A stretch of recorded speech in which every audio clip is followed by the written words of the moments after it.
25 जानेवारीला बेदरकारपणे बस चालवून हाहाकार माजवलेल्या बस चालक संतोष मानेला सुनावलेल्या फाशीच्या शिक्षेवर नव्याने सुनावणी घेण्याचा आदेश मुंबई उच्च न्यायालयाने पुणे न्यायालयाला दिला।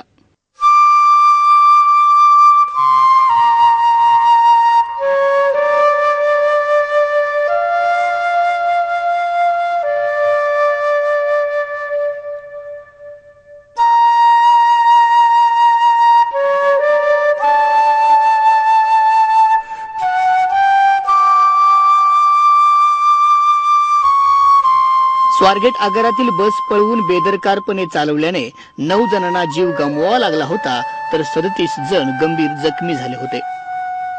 पुणे जिल्हा न्यायालयाने या खटल्यात मानेला फाशीची शिक्षा सुनावली होती। या शिक्षेविरोधात उच्च न्यायालयात अपील केले असता या प्रकरणाच्या शिक्षेसंबंधी सुनावणी पुन्हा घेण्याचे आदेश पुणे न्यायालयाला दिले आहेत।